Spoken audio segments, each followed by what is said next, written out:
Hello everyone.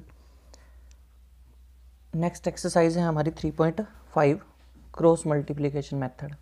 तो आज सबसे पहले इस एक्सरसाइज में 3.1 में इस चैप्टर की 3.1 में हमने ग्राफिकल मेथड यूज़ किया था, then substitution method, then elimination method, और आज हम करेंगे cross multiplication method. How to solve pair of linear equations by cross multiplication method. अब क्रॉस मल्टीप्लिकेशन मेथड कर लेते हैं हम। ये है हमारी एक्सरसाइज 3.5। देखिए एक क्वेश्चन सोल्व करते हैं हम क्रॉस मल्टीप्लिकेशन मेथड से। Which of the following pairs of linear equation has unique solution. तो ये जो पेयर ऑफ लीनियर इक्वेशन दी हुई है, first part, second part, third part और fourth part, which of the following pair of linear equation has unique solution. तो इनमें से किसका यूनिक सॉल्यूशन है और किसका नो सॉल्यूशन है और इनफाइनाइटली मैनी सॉल्यूशन। तो आपको इनमें से बताना है किसका तो यूनिक सॉल्यूशन आता है, किसका नो सॉल्यूशन आता है और किसका इनफाइनाइटली मैनी सॉल्यूशन आता है। In case there is a unique solution, अगर किसी केस में यूनिक सॉल्यूशन आता है, सपोज कीजिए फर्स्ट क्वेश्चन का फर्स्ट पार्ट है आपने सोल्व किया और उसका यूनिक सॉल्यूशन आ गया, find it by using cross multiplication method. तो आपको फिर उसे क्रॉस मल्टीप्लिकेशन मेथड से सोल्व करना है। क्या कहा उसने कि आपने सबसे पहले तो ये चेक करना है कि इनका सॉल्यूशन यूनिक सॉल्यूशन है, नो सॉल्यूशन है या इनफाइनाइटली मैनी सॉल्यूशन है। अगर किसी पार्ट का आंसर आपका यूनिक सॉल्यूशन आ जाता है, then find it by using cross multiplication method. तो हम फर्स्ट क्वेश्चन का फर्स्ट पार्ट स्टार्ट करते हैं। देखिए अपना एक्सरसाइज 3.5 में exercise 3.5 question number first part है हमारा x -3y -3 = 0। इसको मैं लेट कर लेता हूँ अपनी फर्स्ट इक्वेशन, और सेकंड इक्वेशन गिवन है मेरी 3x -9y -2 = 0। ये मेरी सेकंड इक्वेशन है। अब देखिए क्रॉस मल्टीप्लिकेशन मेथड से मुझे इसको सोल्व करना है, बट उसने कहा है कि सोल्व करने से पहले ये चेक करो कि क्या इसका यूनिक सॉल्यूशन आएगा। तो आपको मैंने एक 3.2 में टेबल कराया था जिसमें यूनिक सॉल्यूशन, नो सॉल्यूशन और इनफाइनाइटली मैनी सॉल्यूशन बताया था कैसे आता है। तो सबसे पहले हम इसमें a1 रेशियोज निकालते थे इसकी, a1 / a2। तो जो x का कोफिशिएंट है वो a1 होता था और सेकेंड इक्वेशन में जो x का कोफिशिएंट है वो a2 होता था। तो यहाँ x का कोफिशिएंट कितना है 1, तो 1/3, देन b1/b2, b1/b2। अगर देखिए यहाँ -3 और यहाँ पर कितना है -9, ये b1 होता है मेरा और ये b2 होता है जो y का कोफिशिएंट है। तो -3 / -9, देन 3 × 1 = 3, 3 × 3 = 9, तो ये कितना आ गया 1/3। फिर मुझे निकालना था यहाँ पर c1 / c2। ये जो कांस्टेंट टर्म्स होती हैं ये c1 है और ये c2 है। -3 / -2, तो कितना आ जाएगा 3 / 2। अब यहाँ से देखिए a1/a2 इक्वल आ गया मेरा b1/b2 के, बिकॉज 1/3 = 1/3 यहाँ पर आ गया, और नॉट इक्वल आ गया मेरा c1/c2 के, मेरा नॉट इक्वल आ गया c1/c2। ये रिलेशन आया है। अब देखिए एक्सरसाइज 3.2 का जो टेबल था जो मैंने आपको टेबल कराया था 3.2 एक्सरसाइज में, उसको आप उसमें आपने ये देखिए टेबल गिवन है यहाँ पर। तो यूनिक सॉल्यूशन, नो सॉल्यूशन और इनफाइनाइटली सॉल्यूशन। देखिए यहाँ पर ये यूनिक सॉल्यूशन है, एग्जैक्टली वन सॉल्यूशन जब दिया हुआ है, ये इनफाइनाइटली मैनी सॉल्यूशन है और नो सॉल्यूशन है। अब हमारी इनमें से कौन सी पेयर आई है ये देखिए आप चेक कर सकते हो। यहाँ ये मेरा क्या आया है a1/a2 इक्वल आ गया b1/b2 के, और नोट इक्वल आ गया c1/c2 के। तो मेरा इसके साथ मैच करता है, a1/a2 इक्वल आ गया b1/b2 और नोट इक्वल टू c1/c2 के। तो इसका आंसर क्या आएगा हमारा नो सॉल्यूशन। इसका आंसर क्या आ जाएगा नो सॉल्यूशन। तो मैं यहाँ पर लिख दूंगा इसका आंसर नो सॉल्यूशन। क्या आंसर आ जाएगा यहाँ पर नो सॉल्यूशन। जब इसका आंसर नो सॉल्यूशन आ गया फिर हमें आगे क्वेश्चन सॉल्व नहीं करना है, क्योंकि एक्सरसाइज जो हम कर रहे हैं अपनी उसमें उसने बोला था कि अगर आपका यूनिक सॉल्यूशन आता है तभी आप उसको सॉल्व कीजिए, अदरवाइज नहीं। ये देखिए उसने लिखा हुआ है ना in case there is unique solution, अगर यूनिक सॉल्यूशन आता है then find it by using cross multiplication method. तो फर्स्ट क्वेश्चन के फर्स्ट पार्ट का आंसर हमारा क्या आ गया, नो सॉल्यूशन, तो इसलिए हम इसको आगे सोल्व नहीं करेंगे। नेक्स्ट पार्ट देखते हैं इसका second part. Second part solve करते हैं इसका, question number first second part क्या है, 2x plus Y equal to 5। देखिए यहाँ पर इक्वल टू 5 दिया हुआ है, आप इसको इक्वल से उधर लेके चले जाइए, क्योंकि हमें a1x plus b1y plus c1 की फॉर्म में बनानी होती है इक्वेशन, अगर क्रॉस मल्टीप्लिकेशन मेथड से सोल्व करना है आपको। तो 2x प्लस वाई और ये 5 इक्वल से उधर लेके जाऊंगा तो -5 इक्वल टू 0। सेकेंड इक्वेशन है मेरी 3x प्लस 2y और ये 8 इक्वल से इधर प्लस में है, तो उधर लेके जाऊंगा इसको -8 इक्वल टू 0 आ जाएगा। अब हम इसको सोल्व करते हैं। a1/a2 रेशो निकालते हैं इसकी, a1/a2। अब देखिए यहाँ पर a1 ये है, a2 ये है, तो कितना आ गया 2/3। देन b1/b2, तो b1/b2 कितना आ गया मेरा 1/2। ये y का जो कोफिशिएंट होता है b1, और ये सेकेंड इक्वेशन में जो y का कोफिशिएंट होता है वो b2। इसका नेम लेट कर लेते हैं फर्स्ट इक्वेशन और इसका नेम सेकेंड इक्वेशन। तो यहाँ से देखिए a1/a2 b1/b2 के इक्वल नहीं आया, तो हमें c1/c2 निकालने की ज़रूरत नहीं है। मैं यहाँ लिख सकता हूँ a1/a2 not equal to b1/b2। तो जब मेरी first two ratios a1/a2 not equal आ जाए b1/b2 के, तो हमारा कौन सा सोल्यूशन होता है वो यूनिक सोल्यूशन। अभी मैंने आपको टेबल में दिखाया कौन सा होता है वो यूनिक सोल्यूशन। अब उसने कहा है अगर आपका यूनिक सोल्यूशन आंसर आ जाए तो आप इन दोनों इक्वेशन को क्रॉस मल्टीप्लिकेशन मेथड से सोल्व कीजिए। तो यूनिक सॉल्यूशन निकालने के लिए इसको क्रॉस मल्टीप्लिकेशन मेथड से सोल्व करते हैं। देखिए अब यहाँ पर हम देखते हैं कि क्रॉस मल्टीप्लिकेशन मेथड होता क्या है। Cross multiplication method, cross multiplication method, cross multiplication method कैसे हम इक्वेशन को कैसे सोल्व करेंगे। मैंने आपको सब्सटीट्यूशन सिखा दिया, ग्राफिकल मेथड सिखा दिया और एलिमिनेशन। क्रॉस मल्टीप्लिकेशन मेथड देखिए, एक मैं आपको बताता हूँ यहाँ पर देखिए क्रॉस मल्टीप्लिकेशन मेथड सोल्व करने के लिए आपकी बुक में एक फॉर्मूला दिया हुआ होता है। यहाँ पर ये देखिए, ये आपको x/b1c2 - b2c1 y/this and 1/this।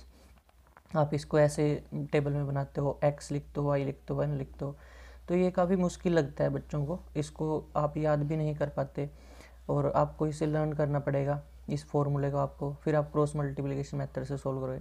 But मैं आपको एक इजी मेथड सिखाता हूँ, उसमें आपको इसकी ज़रूरत नहीं पड़ेगी। आपको एक इसका सेकंड नेम याद रखना है। जब मैं अपने पास से इसको करा रहा हूँ, ये अपना मेथड होता है हमारा, तो आप इसको यहाँ पर देखिए क्रॉस मल्टीप्लिकेशन को 2-3-1-2 रूल लिख सकते हो।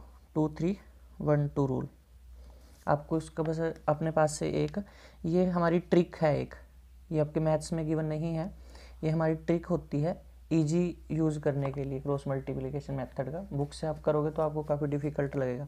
तो आपको इसका नेम कैसे याद रखना है, 2-3-1-2।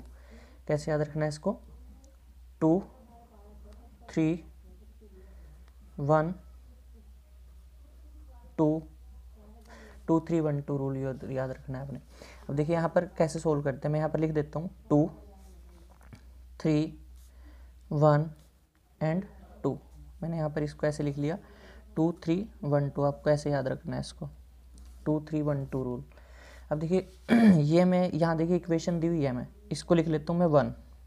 ये क्या है मेरा 1, और जो y का कोफिशिएंट है, y का कोफिशिएंट साइन साथ में रखने हैं, यहाँ पर ये मैं लेट कर देता हूँ 2, और ये जो है मेरा कांस्टेंट टर्म्स ये मेरा है 3।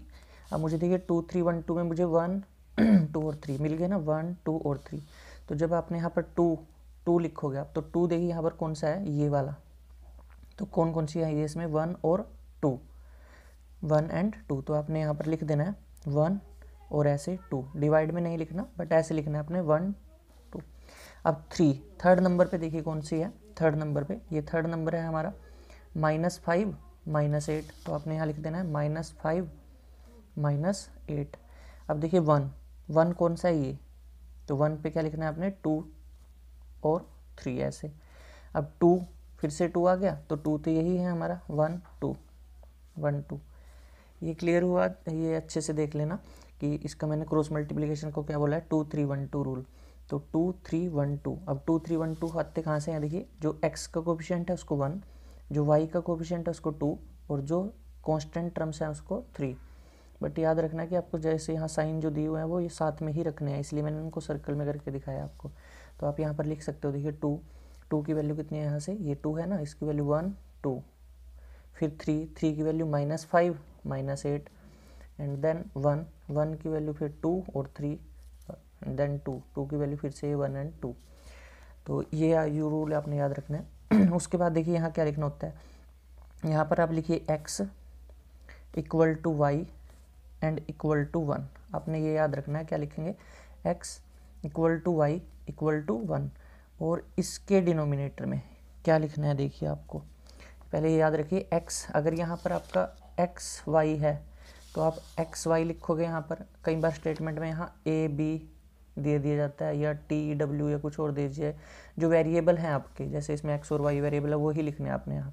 अगर स्टेटमेंट में यहाँ ए बी दिए हुए तो आप ए बी लिखोगे यहाँ पर, यहाँ 1 ही रहेगा। अब देखिए मल्टीप्लाई कैसे करनी है, क्रॉस मल्टीप्लाई आपको समझ आ रहा है, क्रॉस मल्टीप्लाई कैसे करते हैं। देखिए एक्स का डिनोमिनेटर क्या आएगा, फर्स्ट ऑफ ऑल आपको इसकी मल्टीप्लाई इससे करनी है, 1 की मल्टीप्लाई -8 से, कितना आएगा -8, फिर माइनस साइन लगाना है आपको अपने पास से यहाँ बीच में, माइनस साइन, देन इसकी मल्टीप्लाई इससे, कितना आ गया 2 5 जा -10, क्लियर, ये आ गया। अब ये मैंने कैसे किया, देखिए पहले फर्स्ट ऑफ ऑल 1 की मल्टीप्लाई -8 से, देन बीच में माइनस का साइन अपने पास से, फिर इसकी मल्टीप्लाई इससे 2 5 जा -10, ये आ गया।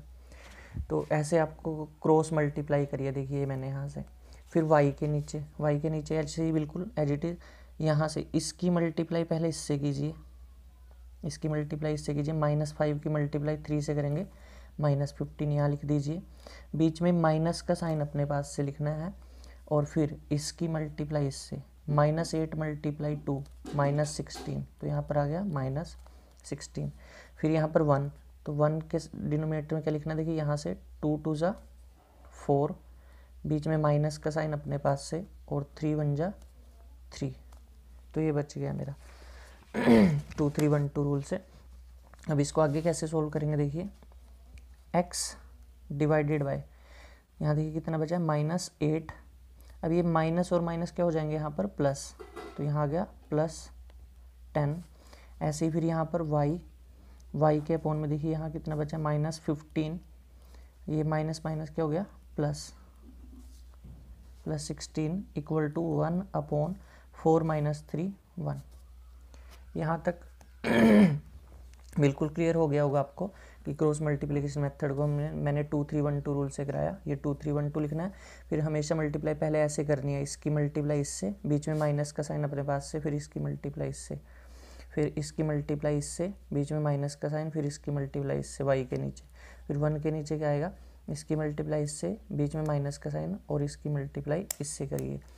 अब इसको सोल्व कैसे करना है, देखिए आपको आगे कितना बचा है यहाँ पर x डिवाइडेड बाय, अब यहाँ देखिए -8 + 10, तो 10 - 8 कितना बचेगा 2, यहाँ y अपॉन 16 - 15, या -15 + 16 कितना बचेगा प्लस का 1, और यहाँ 1 के डिवाइड में 1, ये बचा। अब आपने यहाँ पर एक लाइन लगा लेनी है, देखिए एक बार तो x/2 को इसके इक्वल लिख दीजिए 1/1 के, यहाँ से क्रॉस मल्टीप्लाई कीजिए, पहले इसको छोड़ देना है, आपने इन दोनों को इक्वल रखना है, यहाँ x/2 को और इसको थर्ड टर्म को, फर्स्ट टर्म और थर्ड टर्म को इक्वल रखना है। तो मैंने वही किया, यहाँ से क्रॉस मल्टीप्लाई करेंगे, x की मल्टीप्लाई 1 से x इक्वल टू 2 की मल्टीप्लाई 1 से करेंगे तो 2, तो ये मेरी x की वैल्यू आ गई है। ऐसे ही फिर आपने फर्स्ट टर्म छोड़ देनी है, सेकंड टर्म और थर्ड टर्म को इक्वल रखना है, यहाँ पर देखिए, तो y/1 इक्वल टू 1/1, यहाँ से क्रॉस मल्टीप्लाई करोगे तो y की वैल्यू कितनी आ जाएगी 1। तो ये मेरी x और y की वैल्यू आ गई है। आप अपना आंसर वेरीफाई कर सकते हो, ये जो x और y की वैल्यू आई है, आप इन्हें उठा के किसी भी एक इक्वेशन में, चाहे फर्स्ट में चाहे सेकंड में पुट कर दीजिए, तो अगर लेफ्ट हैंड साइड या राइट हैंड साइड या वो इक्वेशन को 0 बना देती है। देखिए अगर मैं फर्स्ट इक्वेशन उठाऊँ अपने यहाँ से, फर्स्ट इक्वेशन क्या थी मेरी 2x + y - 5 = 0, यहाँ मैं वेरीफाई कर रहा हूँ, ये आपने करके नहीं दिखाना, बट आप आंसर चेक कर सकते हो अपना जब आपका एग्ज़ाम होगा वहाँ पर। तो फर्स्ट इक्वेशन थी हमारी 2x + y - 5 = 0। तो देखिए यहाँ से x की वैल्यू अगर मैं पुट करता हूँ, x की वैल्यू कितनी आई है 2, x की जगह 2 रखूँगा तो 2 × 2 = 4 प्लस y की वैल्यू कितनी आई है 1, यहाँ -5 = 0। तो 4 + 1 5, 5 - 5 = 0। तो देखिए मेरी 0 = 0, लेफ्ट हैंड साइड इक्वल आ गई राइट हैंड साइड की, या फिर ऐसे बोल सकते हैं इक्वेशन 0 बन गई है। तो ये हमारा आज क्रॉस मल्टीप्लिकेशन मेथड मैंने आपको बताया। तो आप आज इसकी 3.5 एक्सरसाइज दी हुई है इसके आप क्वेश्चन सोल्व कर लीजिए। जो इसके दूसरे पार्ट दिए हैं इनको सोल्व करके देखिए। अगर आपको फिर भी कोई प्रॉब्लम आ रही है तो कमेंट बॉक्स में प्लीज़ ज़रूर लिखिएगा, मैं इसको एक बार फिर रिवाइज़ करा दूँगा अगर आपको कोई प्रॉब्लम आती है। Thank you.